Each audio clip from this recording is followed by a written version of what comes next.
कहने को तो भाजपा विधायक संजय पाठक मध्य प्रदेश के सबसे धनबलियों में गिने जाते हैं, लेकिन हरकत किसी सड़क छाप गुंडे से कम नहीं है। आपको बता दें कि अपने पिता स्वर्गीय सत्येंद्र पाठक से विरासत में राजनीति क्या मिली।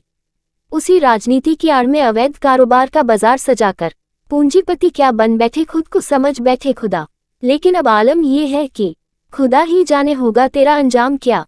खैर, नेतागिरी की आड़ में साथ ही सत्ता का नशा उस समय और भी ज्यादा सिर चढ़कर बोलने लगा जब विधायक पाठक रेत माफिया बन तत्कालीन रेत कंपनी विस्टा के साथ मिलकर रेत का अवैध खनन करना शुरू किया। उन दिनों हालात ये थे कि रेत कंपनी विस्टा के लठैत संजय पाठक के संरक्षण में आए दिन गुंडागर्दी के किस्से आम हो चले थे। यहाँ तक कि मीडिया को भी संजय पाठक अपने जूते की नोक में रखना चाहता था।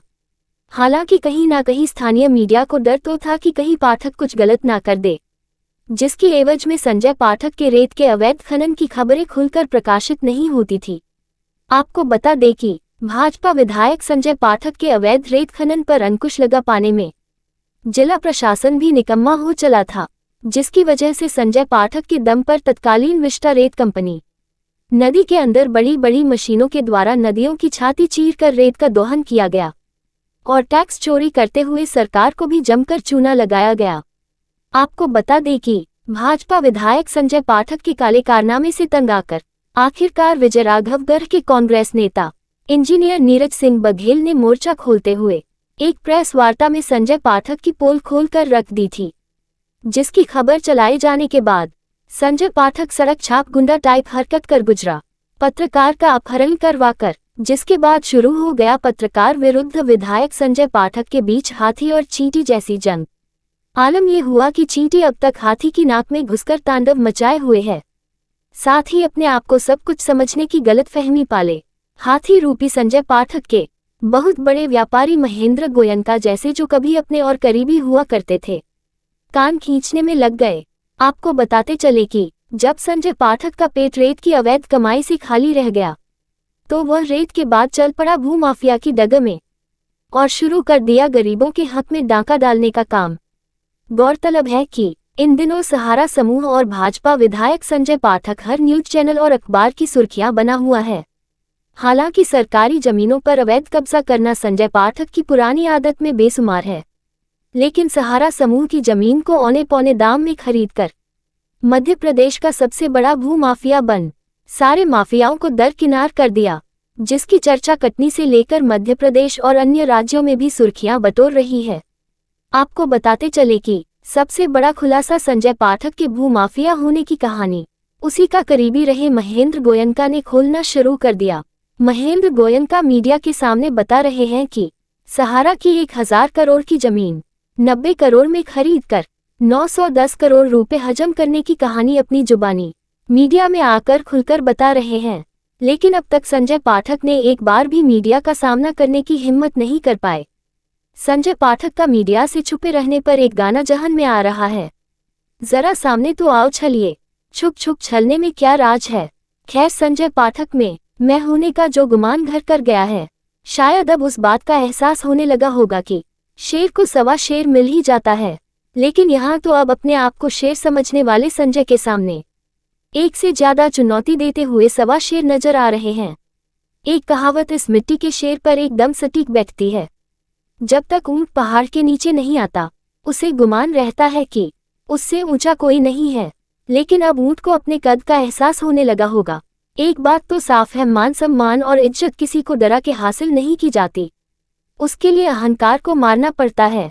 संजय पाठक के पास भले ही सत्ता और पैसों की ताकत हो, जिस दिन सत्ता परिवर्तन हुआ संजय पाठक के साथ में रहने वाले बचे हुए लोग ही आईना दिखाएंगे, जिसका जीता जागता उदाहरण वह लोग है जो कभी इसके करीब होकर साथ चला करते थे, लेकिन आज जो लोग पाठक की हरकत की वजह से अलग हुए हैं, यदि पाठक का खौफ होता तो विरोध में खड़े होने की हिम्मत ना कर पाते। खैर, जो भी हो, समय रहते अहंकार की आहुति देकर यदि अपने जनप्रतिनिधि होने का फर्ज अदा करने लगे तो कम से कम आम जन ये तो कह ही सकते हैं, सुबह का भूला शाम को घर वापस आ गया, नहीं तो विनाशकाल विपरीत बुद्धि की इबादत लिखे जाना तय है। ब्यूरो रिपोर्ट, जन आवाज। युवक कांग्रेस और कांग्रेस के द्वारा माननीय सुप्रीम कोर्ट द्वारा सहारा इंडिया की जो एक योजना चली थी जमीन और बचत खाते की, उसमें गरीब लोगों ने एक एक दिन में पैसा जमा किया था।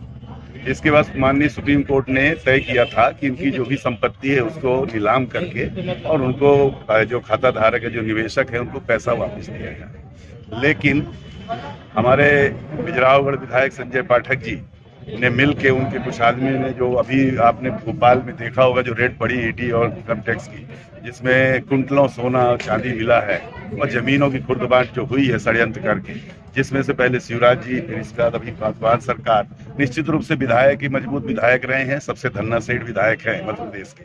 और जो इनका एक ही काम है विधायक बनना और लोगों को धमकी देना और खासकर विपक्ष के लोगों पे आक्रमण कराना। और माफिया, मतलब माफिया क्या होता है, जब ये तीनों गठजोड़ हो जाते हैं जिसमें मुख्यमंत्री का भी हाथ होता है।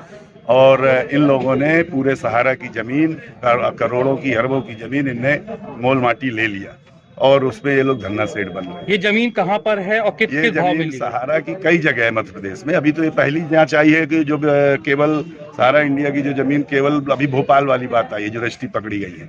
इसके बाद जबलपुर में भी है, कटनी में भी है, इंदौर में भी है। अभी ये नित नए खुलासे हो रहे हैं। भोपाल की जमीन किस भाव खरीदी गई है? अब ये तो जो हमें तो अभी उनका कोई सरकार का वक्तव्य तो नहीं है, मीडिया के द्वारा ही जो जानकारी आई है कि 50 करोड़ में खरीदा गया है 200 करोड़ की जमीन, 110 एकड़ जमीन, जो मीडिया के द्वारा। रजिस्ट्री किसके नाम पे हुई है? रजिस्ट्री निर्मला पाठक और यश पाठक की कंपनी है, जो संजय पाठक की मां है और उनके बेटे हैं, उनके नाम पे ही रजिस्ट्री हुई है। ये पूरा मीडिया ने पूरा तहकीकात करके जो बताया है।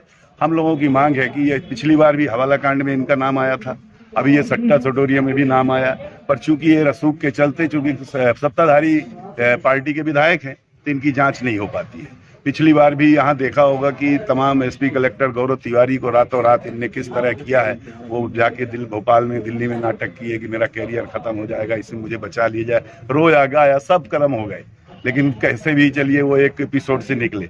लेकिन आप देखें ना कि उनका दिन भर का काम है बिजरावगढ़ नहीं जाना है, ना ही बिजरावगढ़ के किसी काम से। अभी वहाँ बिजरावगढ़ में लोग पुल में मर गए 2-4 लोग, लेकिन उसका संज्ञान नहीं है। इनको अपनी जमीन खरीदना है, वो पता नहीं पैसे का कितना इनको चाहिए, ये पता नहीं है। जनता अब चूंकि एक इस समय सांप्रदायिक सौहार्द की बात होती रहती है, पर चूंकि अभी फिर से चुनाव जीत गए हैं, हम चुनाव वहां से हम लूज कर गए हैं, और उसके बाद उनको इतना घमंड आया है कि आजकल हमारे कार्यकर्ताओं पे आरोप प्रत्यारोप लगाकर सीधे जेल भेजने का काम। आपका शुभ नाम? हम नीरज सिंह बघेल, प्रदेश सचिव कांग्रेस कमेटी।